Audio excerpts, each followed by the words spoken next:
Hi అండి అందరికి welcome back to మా పూజ గది యూట్యూబ్ ఛానల్. మీలో ఎవరైనా ఫస్ట్ టైం మన యూట్యూబ్ ఛానల్ విజిట్ చేసినట్టయితే తప్పకుండా సబ్స్క్రైబ్ చేయండి. మీకు వీడియో మొత్తం చూసి నచ్చినట్టయితే లైక్ అయితే చేయండి. కార్తీకలో మేము ఎలా చేసుకున్నాం అనేది మీరు ఈ వ్లాగ్లో అయితే చూడొచ్చు. మొదటగా అయితే తులసమ్మకి అయితే మేము పూజ అనేది చేసి ప్రసాదం అనేది సమర్పించాం.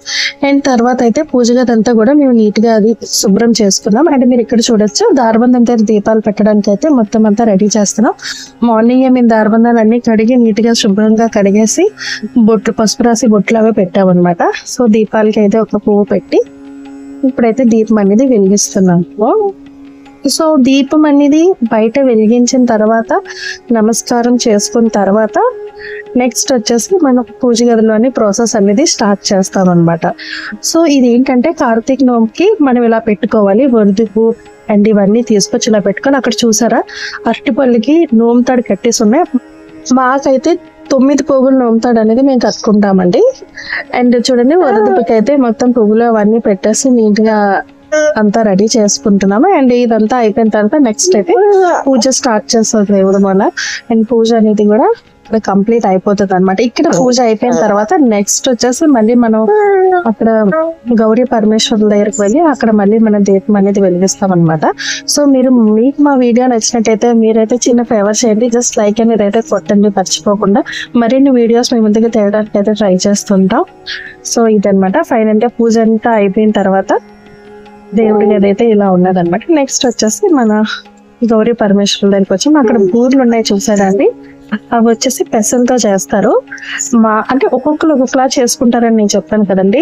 సో మాకైతే నోము అనేది మేము ఇలా చేసుకుంటాం అనమాట. అండ్ ఎవ్రీ ఇయర్ పెద్దల ప్రకారం మాకు ఎలా అయితే నోము వస్తుందో మేము అదే ప్రాసెస్ ని ఫాలో అవుతూ రావాలి. మేము కొత్తగా ఏమీ యాడ్ చేయకూడదు, ఉన్నవి కూడా తీసేయకూడదు అనమాట. అండ్ ఇప్పుడు అరిటాకు మీద అయితే వైట్ రైస్ ఇవన్నీ కూడా వేస్తున్నారు అనమాట. ఇవి ఎవరైతే ఉపవాసం ఉన్నారో నోమంతా అయిపోయిన తర్వాత అంటే కేదారేశ్వర స్వామి స్టోరీ అంతా చదివేసిన తర్వాత చెల్లి చంద్రుని చూసి వచ్చిన తర్వాత ఈ భోజనం అనేది చేస్తారనమాట. సో మా ఏమేమి వెరైటీస్ మేము చేసామంటే వైట్ రైస్, పరమన్నం, అండ్ ఇప్పుడు నెక్స్ట్ ఇంకొక ఐటమ్ వస్తుంది చూడండి పెసరపప్పు. అండ్ మాకు ఇంకొకటి కూడా ఉందండి తలకాయ కూర అండ్ చింతకాయ చారు చేస్తారన్నమాట. చూసారా చింతకాయ చారు. ఇప్పుడైతే కూర అనేది అక్కడ వేస్తున్నారు. అంతా అయిపోయింది కాబట్టి ఇప్పుడు దీపం అనేది పెడుతున్నారు అనమాట. సో అక్కడ ఉపవాసం అనేది కారు కదా, మా అత్తయ్య మా అక్క ఇద్దరు కలిపి దీపం అనేది వెలిగిస్తున్నారు, మీరు చూడొచ్చు. అండ్ ఈ నోము అనేది అందరికీ ఉండదండి, కొంతమందికే ఉంటుంది. కొత్త వాళ్ళు ఎవరైనా చెయ్యాలి అంటే ఆ నోము అనేది ఇవ్వాలంట. అంటే ఎవరికైతే నోము ఉందో వాళ్ళు ఇవ్వాలి, లేదంటే ఆ నోము తాళ్ళు ఉంటాయి కదండి అవి ఎవరికైనా దొరికినా కూడా వాళ్ళకి ఆ నోము వెళ్తుంది అని అంటారు. సో అప్పటి నుండి వాళ్ళు కూడా నోము అనేది చేసుకోవచ్చు. అండ్ ఇప్పుడు నేను కానీ మా అక్క కానీ నోము అనేది చేసుకోవడానికి లేదండి, ఎందుకంటే మా అత్తయ్య మాకు నోము ఇవ్వలేదు. ఇంకా మా అత్తయ్య నోము ఇస్తేనే అప్పుడు మేము మా ఇంట్లో ఆ నోము అనేది చేసుకోవడం అవుతుంది. అంతవరకు కూడా మేము మా అత్తయ్య ఇంట్లోనే ఆ నోము అనేది చేసుకోవాలి. అండ్ ఇక్కడ చూసారా మా అత్తయ్య అయితే పసుపు వినాయకుడిని అయితే చేస్తున్నారు. ఏ పూజ చేసినా కూడా ఫస్ట్ అయితే ఆయన్ని చేసి ఆయనకు పూజించిన తర్వాత కదా నెక్స్ట్ పూజ చేయాలి అంటారు.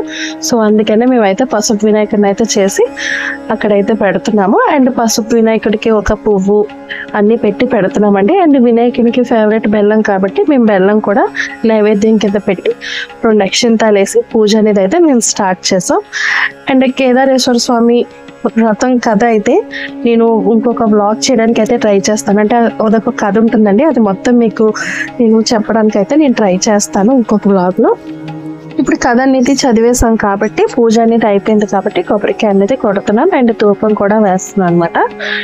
సో మీకు ఇంకొక విషయం చెప్పాలండి, ఇప్పుడు మేము ఏవైతే నోముతాళ్ళు కట్టుకుంటామో ఆ నోముతాళ్ళు మళ్ళీ మేము రిటర్న్ మా అత్తయ్యకి ఇచ్చేస్తామంట. మీరు అడగచ్చు అంటే నోముతాళ్ళు మీకు ఇచ్చేస్తారు కదా మీరు నోము చేసుకోవచ్చు అని. అలా ఏం లేదండి, మేము కట్టుకున్న తర్వాత మళ్ళీ ఆ నోముతాళ్ళు అనేది మేము మా అత్తయ్యకి ఇచ్చేస్తాము. సో ఎప్పుడైతే ఆమె ఆ నోముతాళ్ళు మాకు ఇచ్చేస్తారో అప్పుడు మేము నోము చేసుకుంటాం అనమాట. అండ్ ఇక్కడ మీరు చూసారా మా ఆయన మీదకి అయితే వచ్చి చంద్రునికైతే మేము పూజించుకొని అండ్ నెక్స్ట్ అయితే తినడానికి కిందకి వచ్చేస్తాం అనమాట.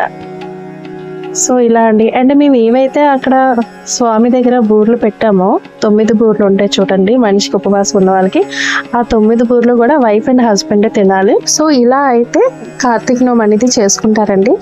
Thanks for watching the full video.